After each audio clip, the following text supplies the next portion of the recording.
The Frontline podcast is brought to you by Legion Technologies. Hourly employees want and need flexibility and predictability. They desire more connection and belonging with their peers and companies. And businesses want to maximize productivity while enhancing employee engagement to reduce turnover. Who said we can't have it all? The Frontline podcast is focused on discussing the challenges that come along with having an hourly workforce and shedding light on these important employees who are so often overlooked. You'll hear from leaders bringing transformational and innovative change to their organizations and ways you can improve your own experience and the experiences of your employees, no matter where you sit in your organization. At Legion, we believe that AI-powered workforce management solves these challenges. I'm your host, Tracy Chernoff, Director of Employee Engagement at Legion Technologies, and the host of the podcast, Bringing the Human Back to Human Resources. Be sure to subscribe to the Frontline podcast so you're the first to hear our bi-weekly episodes, which will come out every other Thursday. Learn more at legion.co, follow us on Instagram and LinkedIn, and get ready to be part of the solution. Hi, everyone. Welcome back to the Frontline podcast. Thank you so much for being here for another episode. Don't forget to rate, review, subscribe, share this episode, share the podcast with anyone that you think will enjoy it.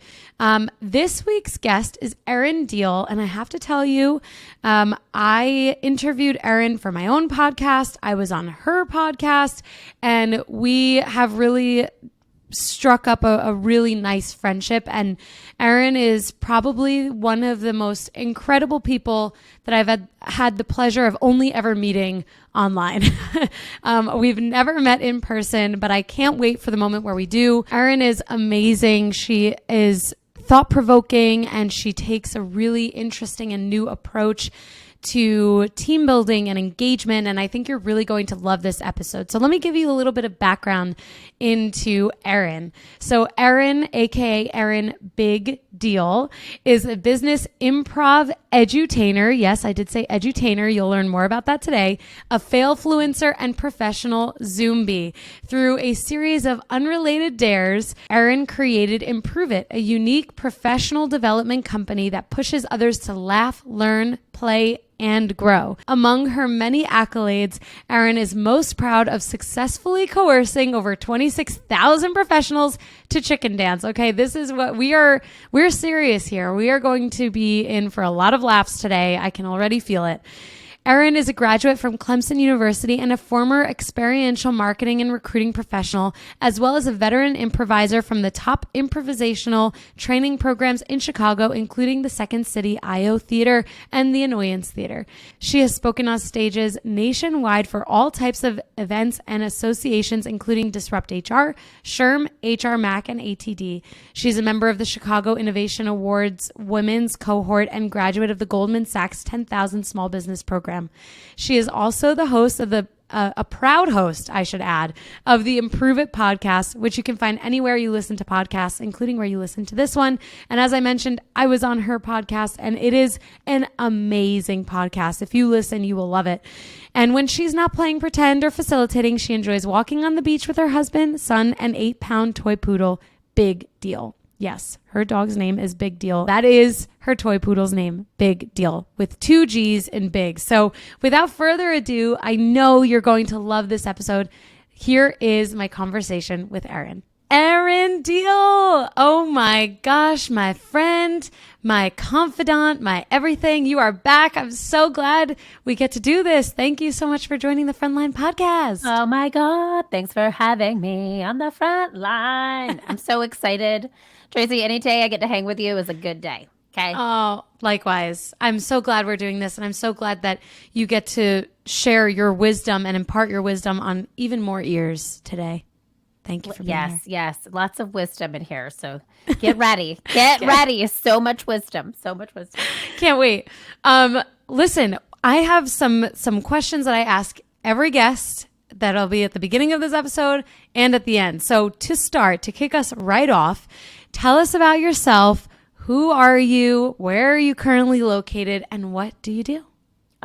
Great question. Who am I? I just sounded like my mother. So there's one thing. We'll start with my childhood. No, I am Erin Diehl, and I live currently in Charleston, South Carolina. So I've been here 2 years. moved here during the pandemic because my family so I live close to my mother, who I just imitated up front. She talks like this. So that was a big choice for us to live closer to family, near the ocean. And I have an almost 3-year-old, which is crazy. Wow. So for him to be closer to his grandparents was so exciting. And I'm the founder of Improve It. And we are a professional development company, but we use improvisational comedy to train professionals on power skills. And this started as a child. I literally loved performing. I was performing since I was 3, and then grew up just in theater and sketch comedy, dancing. And once I graduated with a communications degree, I said, wow, what am I going to do next? Well, the logical thing, become Oprah. So I moved to Chicago, the home of Oprah and improv comedy, started taking comedy classes and fell in love with it. And through that, just saw the things in my life really start to change. I was in recruiting at the time that I got really specific with improv and my training.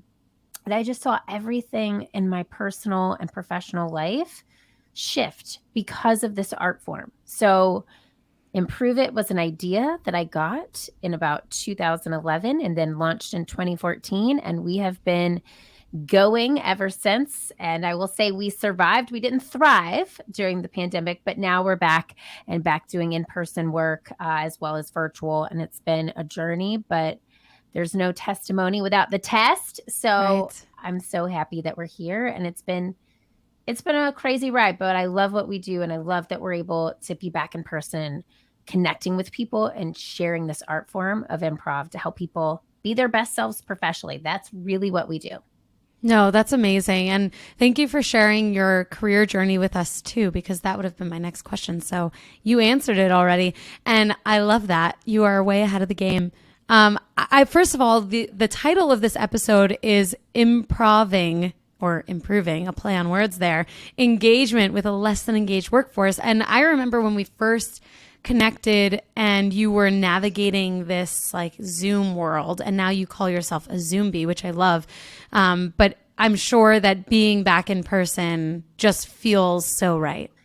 Oh my God, Tracy. Yes, it does. It feels so good. And it's not to say that virtual can't work, because it really can. And I'll tell you, I was the first. One of the biggest rules of improv is yes, and I was the first to dismiss virtual improv before 2020. But when forced into it by global pandemic, we made it work. And it has its pluses, but really just feeling the energy of a room, seeing aha moments in real life, watching people's face just light up with joy and laughter, and just feeling a room with positive energy. There is nothing that I love more. Like, it is so special. And the very first one we did post-pandemic, I just walked out and I was like, nothing beats that. Yeah. No, it's true. I'm starting to become nostalgic about all of those in-person moments that, like, I'm fully remote, but those in-person moments that we have are so special. Yes. And I'm sure a lot of people feel that way. It's like you want the flexibility of working where you want to work, but you also want to have those fun things and those moments of connection in person to really reconnect you and just connect you in general to the people around you. Yes, that is it. I know. And we really didn't even, I'll say this, prior to March of 2020, I didn't really appreciate it as much. Yeah. I had to like take a step back.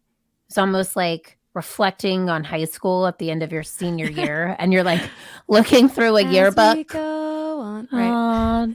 I think that wasn't my class song. I think that was my senior class song. And it was, it was very interesting to look back and see what we created in person, and just reflect, because I had not done it. I just kept pushing forward. Mm-hmm. And now that we're back, it's even more special. I don't take a single trip with my team for granted. I appreciate all the small moments, even the annoying travel that has been, as of late, super The annoying. delays, the cancellations, Yes. the everything. Yes. I'm like, okay, well, I'm still getting to do this. So yeah, it's been great.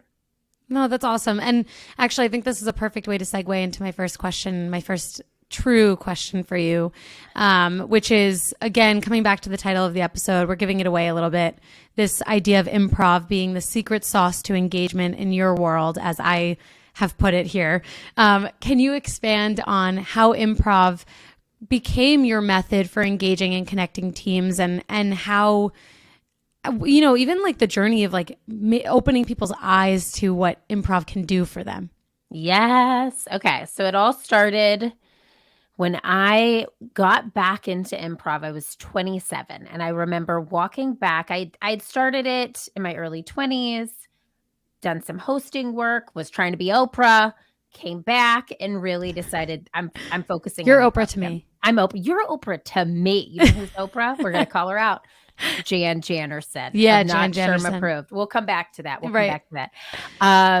So yes. So I walked into this improv class at Second City, and I just felt this like release of judgment.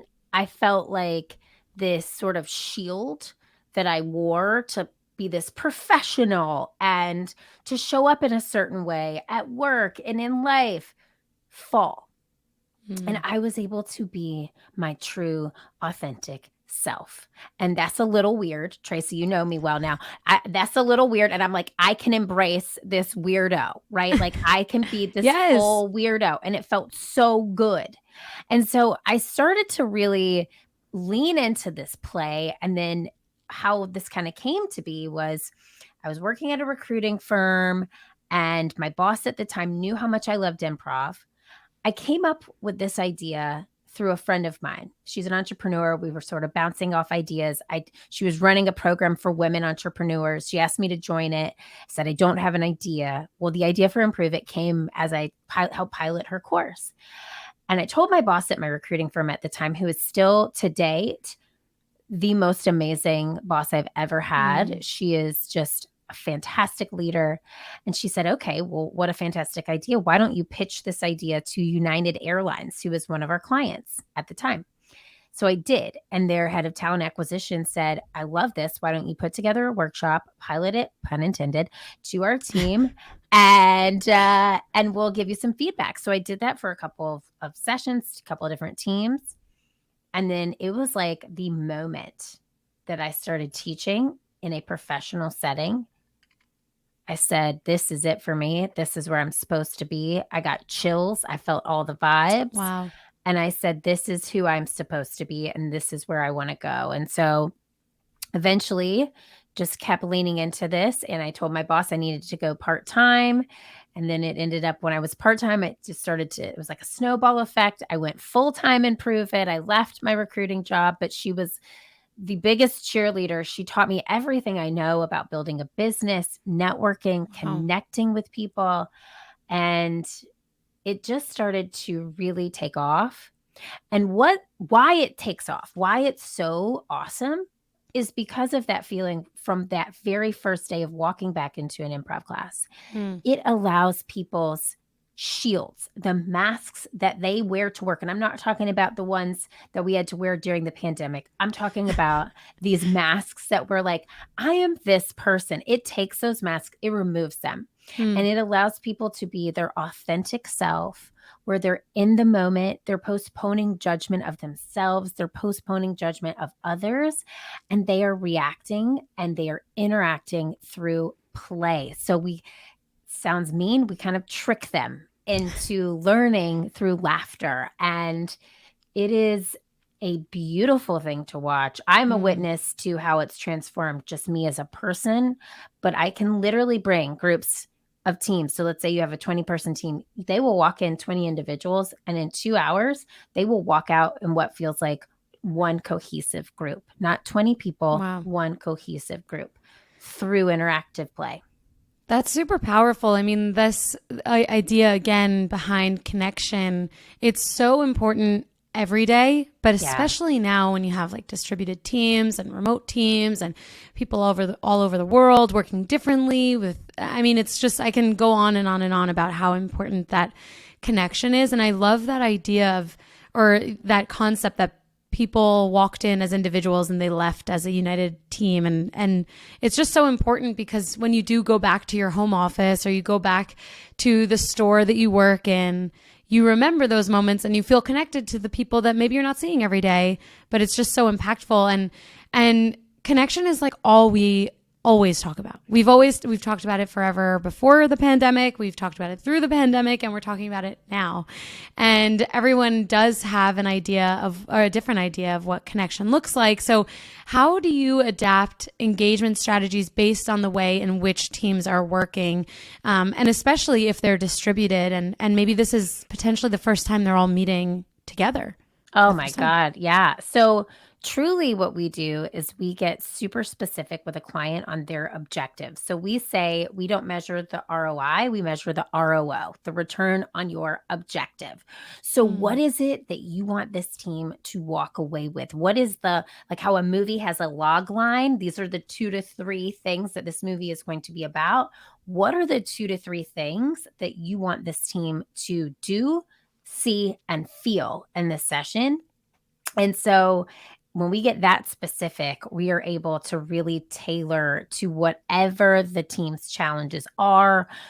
We have 10 different workshops. We have all kinds of content, and every piece of content is able to be tailored to the group. Now, what you said, having people who are now we have the majority of teams that we work with, they are fully remote, and then they come together for offsites. Or we've got people who are remote. They come into the office a couple of days a week. I have yet to, in 2022, work with a team who is fully back in the office, unless you're a medical professional, right? Unless you're a medical professional. It's so interesting. We just worked with a group of attorneys last week, and they're like, yeah, now we work from home and go into court when we need to, Wow. So it's just really shifted. And we do this work virtually as well. So same rules apply, but it's really getting very specific on the needs of the team and the group and what the leader, or who is our client, what they want them to walk away with. And almost always, I will say this, because improv is such a positive teaching tool, it is always positively received. And if I can't change a person in 2 hours, I was just talking to a colleague of mine about this. If somebody isn't receptive, I make sure that I am focusing on what I can do, what I can bring, and that's all I can do. But it's almost, there's a saying in improv, if you're not having fun, you're the jerk, and you can insert any other name for the jerk there that you want. So it's like, if you and I are at a party and we're just living our best lives, which Trace, when we meet in real life, this will be us. We'll be laughing in the corner with the cheese. Giggle and squad, the right? guacamole. Yeah. And it's like, you're in the corner laughing and everybody's having a great time. But then Susie is over in the corner sulking. It's like, Susie, that's your choice, right? So usually in a group, almost always, we can, if there is that one person who's not joining in on the fun, by the end, we have kind of embraced them through love and support and brought them into the conversation. But every team's challenges and needs are different. I do see a lot of themes, but it's really just asking the right questions to get to what are their problems so we can help solve them. That's wonderful. I love that you talk about bringing in that person who is, kind of outside of the group there, and that you bring them in with love and support, because it's so easy to have that pack mentality sometimes when you're all having fun, and then you're like, well, why is Susie in the corner? What's going on? But rather than focusing on the negative attributes there, it's like, okay, well, let's just keep working to bring them in. And that brings such strength to uniting a team. Yes. I mean, there's so much value in that. I love that. I love it. Can I say one thing about that? This just reminded me of a story. So I told you I have a 3-year-old, almost 3, and he played soccer shots, which isn't real soccer. But one of his little friends kept going off to the side and like standing off to the side. Her name's Bonnie. And so Jackson, just in his 3-year-old self, saw Bonnie off to the side and went and grabbed her hand and brought her back to the soccer field. And he did this multiple times. And that metaphor for me is really what we do. It's like, it's okay that you want to stand in the corner. We all have bad days, but we're going to take your hand and we're going to guide you back so gently. And we're going to make you feel like you are loved and supported. And you're going to play with us, right? Because we want you there. And it's not like we're there to embarrass anybody or make people, stand on stage and bark like a dog. We are all in this moment and together. And that's why improv, to me, is the most magical teaching tool, because it's so cohesive. It's so group focused that you embrace everyone through positive energy and positive play. I love that. And what a sweet story too. I'm not surprised, just based on what I have heard and what I see on your Instagram. But that is a really nice metaphor actually for just how teams can understand different people, because not everyone is going to be like you and me, rah, and so excited about everything. Yes. And actually sometimes people just need that extra validation and extra support. And actually that is also a great metaphor for how we adapt leadership styles too. Some people need more of a hands-on approach and some people might not. And it sounds like your son really took it upon himself to lead in a way that he felt comfortable. And that's so nice. I love that story. Oh my God. Yeah. I was like a proud mom. I mean, there's many teenager moments. And so, this is like one that I'm like, oh, but it really was. And it was so endearing from the parents' perspective. We're all sitting there like, oh my God, That's the stuff that the TikTok influencers are constantly trying to capture, because that's the stuff that goes viral. I know. You just made me think, as I'm sitting here, I'm like, I got to talk to Bonnie's mom. Should I post stage it? Yeah. Yeah. Well, no, I have it on video. You do? Yes, you got it. You got to call Mrs. Bonnie up. I got to call Mrs. Bonnie. Well, and I also have a separate Instagram for Jackson that's very private. And it's like, no, he doesn't follow anybody, but it's on there. But I got to talk to mom. Oh, you should. Yeah, maybe I should, because it's so You could sweet. put like little emojis over their faces if you want to. Oh, that's a good idea. Yeah. That's a smart idea. Yeah. Privacy is okay. You can have a viral moment with a private moment, I think. Okay. I like that. I like where you're at with that. Put it under an alias. We know someone very successful with an alias, Jan Janderson. Jan Janderson, you're coming up on every recording Tracy and I do together. Everyone. Follow her on Not SHRM Approved on Instagram. That's it. Moving right along with my questions here for you, because clearly the listeners are going to see that we could chit chat all day long, and I'm always here for that. Yes. But here at the Frontline, we are always focusing on the hourly frontline employee population, hence our name, the Frontline. How do you see frontline hourly employees benefiting from the improv and the work that you and your team are doing? Yeah. And I saw this, thank you for sending me some cues before. I was thinking about this because it's interesting. So I have 3 full-time W-2 employees. Awesome. I have 27 1099 hourly contractor employees. Wow. So, and of the 27, all but 2 have been with me for 4+ years. Wow. And some of them since we started, a lot of them actually, since we started, most from 2016 on. So that is a big topic for me. I want them to feel as loved as possible, although I know this is not their full-time job. They have many things that they do. I want them to feel like this is a safe space where everyone is welcome, where they belong, where they feel seen, heard, valued, which is like one of the massive tenets of improvisation. Yes, and right. So postponing judgment, adding to people's ideas, making sure all voices are heard. So I think it's so important for frontline people to feel as though they are a part of the team. And it is in a leadership seat, it's really hard because it's easy to just say, oh, well, they'll work when the work is here or when we need them, or they'll do, this contract assignment and then be done. but those people know people. And those people tell people about their experience. Yes. And you are only as good as your last hire, as you allow people to feel in your presence. That's your business card. So I want to make sure every single one of those people feels like they belong here. So a couple things. Is it okay to mention things that we do to engage them? Yeah. I don't know if this is part of your question, but I'm just going to throw it out. Yeah, tell us. I've really thought long and hard about this. So one of our mascots is the chicken. And you know that. And it's part of every workshop we do. Anytime you hear the word improv, we literally Chicken dance. chicken dance. Yep. And it's like a calling card. I have above me right now, I have a bin filled with chickens with legs and sneakers. So it's like a big part of our team. It's our mascot and it's part of everything we do. So we've successfully coursed 28,000, more than that now, more than 28,000 people to chicken dance. And it's been a journey. But so with that, at the end of every workshop, we crown and improve it chicken champion.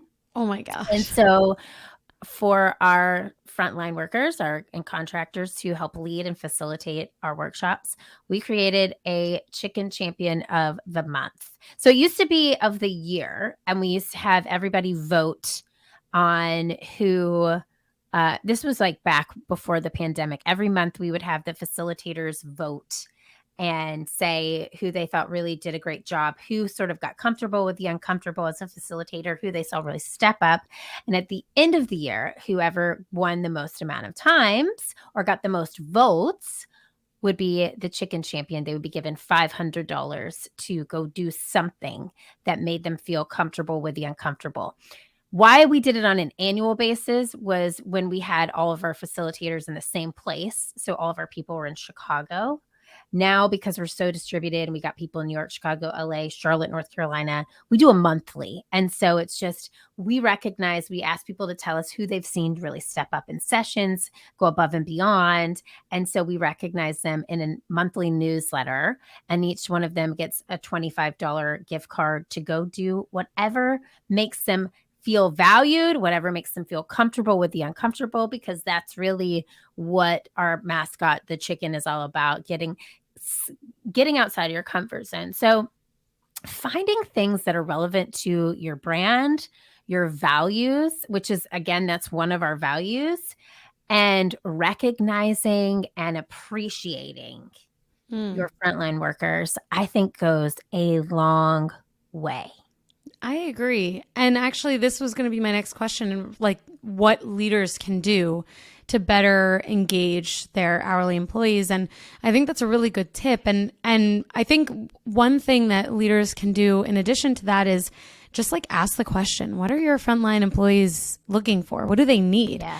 And if a lot of the times it is that appreciation and recognition, because they are in the weeds. They're doing all of the work that leaders did maybe in their past, that, you know, maybe you forget a little bit about what that looks like.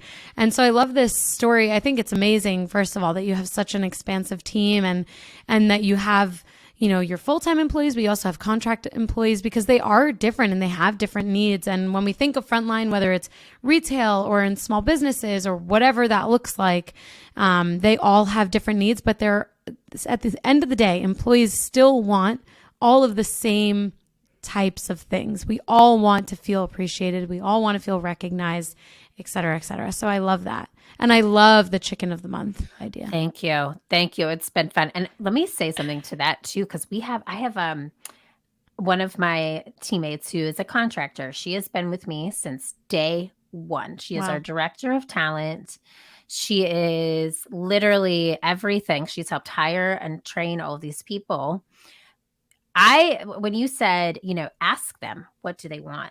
I have asked her multiple times to come on full time. And for her, it's a personal lifestyle choice. She wants the flexibility. She wants to work when she's needed and not 40 hours a week.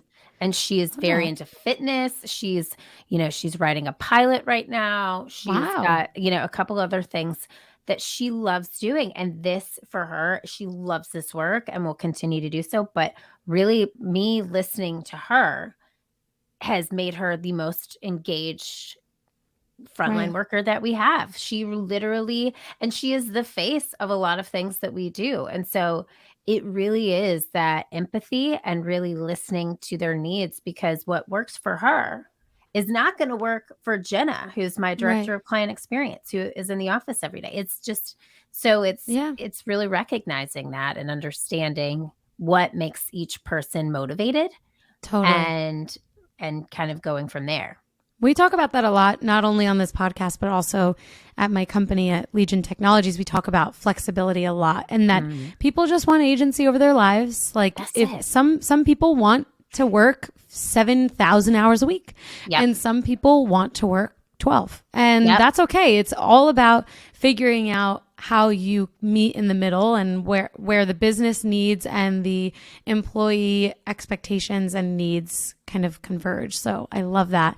And I love that she is like, thank you so much, but actually I'm good. Yeah, I'm cool. Totally. And it's been interesting to watch because her role has just evolved so much over time. And some weeks, like we were just in Nashville together last week, she's like, I'm so tired because we've had her on the road a lot and working on workshops. And so now she has like a couple of weeks where we're just meeting once or twice a week. And it's so nice. You know, it's nice for her. So it's really, and that's individually, I think what you need to realize about yourself too. As a leader myself, I really try to recognize what works for me does not work for everyone.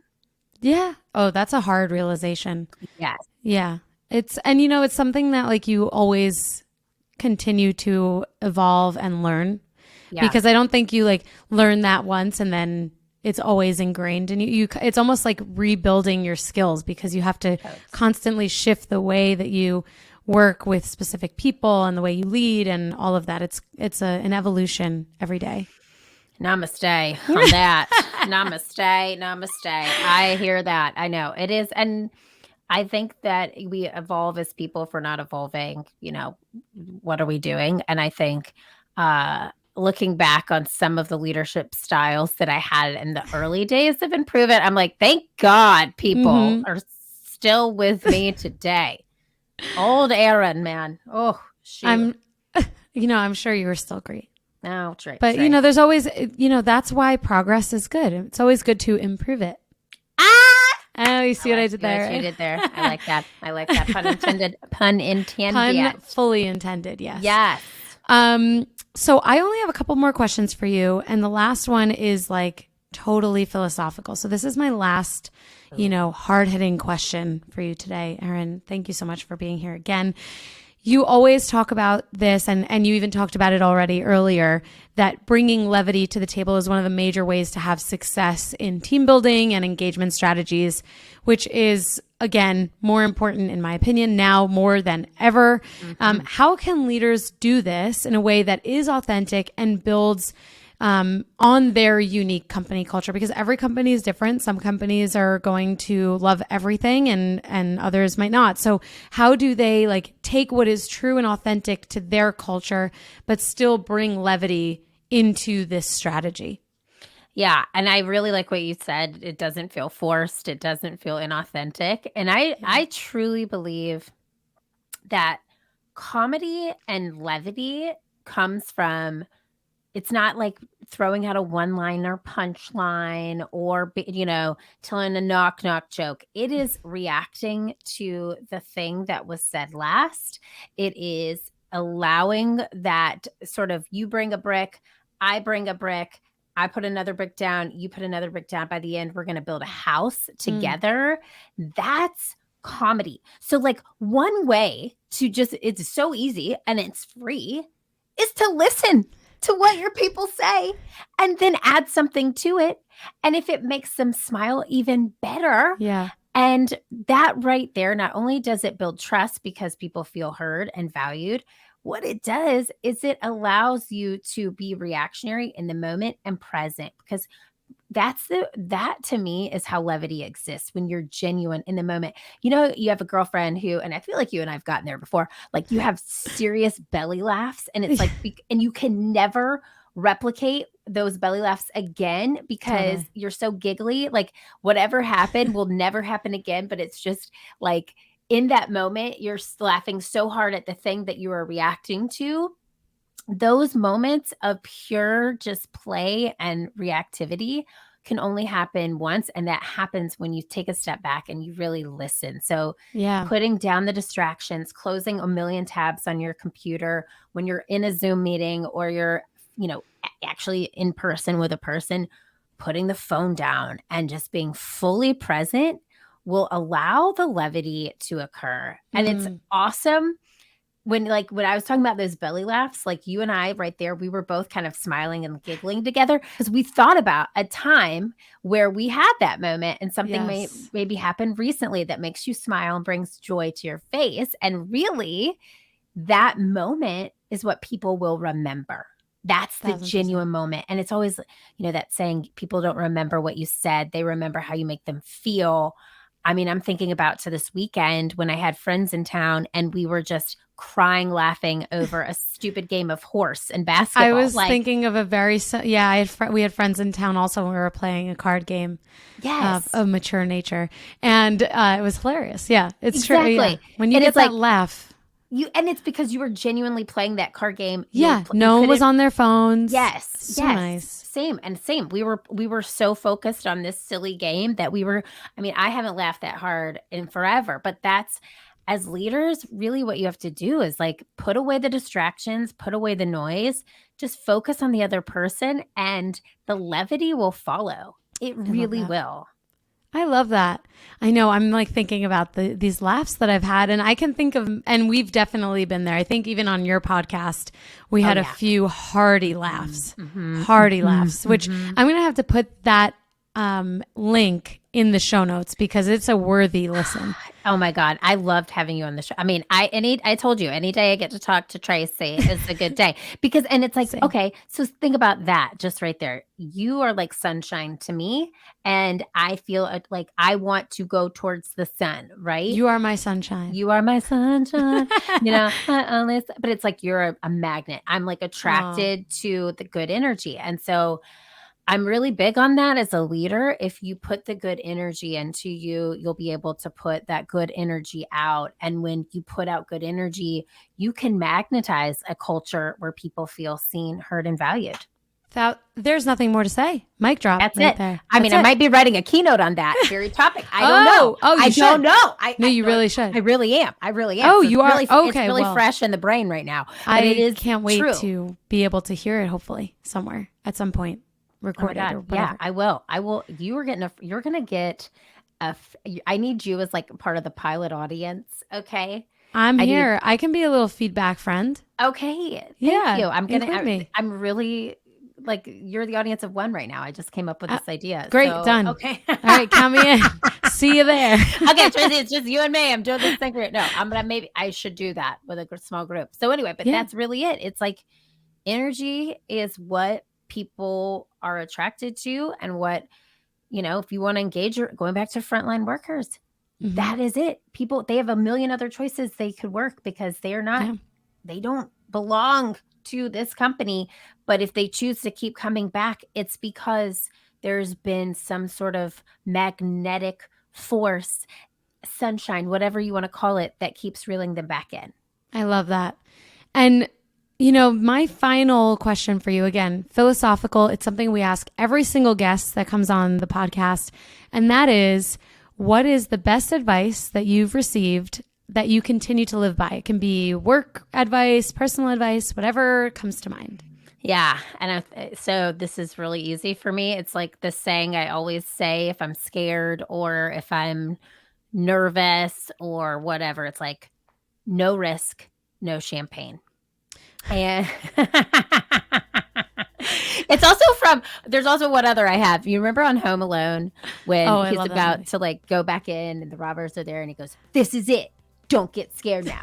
I love that moment too. He really talks himself up, and what a series. What a series. But it's those two kind of mean the same thing for me. It's don't get scared by the risk. I'm doing something every single day that I haven't done before. And if I haven't had a day where if a day is repetitive and monotonous, then I'm not succeeding. And truly, for me, that is what improv is all about, getting comfortable with the uncomfortable. So I constantly have to live out that mantra and that idea that if I don't take a risk, there's going to be no reward. And for me, it's champagne. I love champagne. I love Sauvignon Blanc. Yeah. I love a moment. But it's like, if you don't do this, there can't be the celebration. And we're going to celebrate. And even if you fail, you can still celebrate. Right. Like I say, fail, yeah. Fail, yeah. There's a sign behind me, fail, yeah. Because really, those failures are our greatest gifts. And by risking and taking a leap and going the road less traveled, all these metaphors that you want to say, it's like, you are able to really expand yourself. And even if you don't succeed, you're going to learn something in that process. And if you do succeed, you got a nice glass of bubbly there to celebrate. Totally. Oh, I love that. And I love that it's not time bound. It's like, no risk, no champagne. Doesn't say that it doesn't mean that you're not going to take some time to get to that reward. Right. But when you get there, you're going to celebrate. And I love that. And honestly, I think, I think that I will now take that advice and keep that fully in the front of my brain. Oh, girl. Yes. And then call me. We'll do a Zoom. We'll do a little bubbly. Okay. Yeah, when I love you've that. Celebrated whatever it is that you risked. I'm ready. Truly a friend of mine. I didn't come up with that. A friend of mine did. I don't know if he came up with it, but he was inventing a product that was on QVC. And he said that. And it was really, to be honest, like it had some flaws. But he kept saying it, and it really stuck with me. And I've used that mantra every time I feel scared. Mm-hmm. I love that. I love that. Well, thank you so much, Erin, for joining the Frontline podcast community and family, and for being one of our very first podcast guests in our first season. So thank you so much. I know you're a busy, busy, busy person, but we loved having you on. I know I will always do anything to get you on any podcast because you have so much knowledge and wisdom to impart on us. So thank you. Oh my God. Thanks for having me. And same for you, Tracy. Oh, thanks. Talk to you later. Bye. Bye.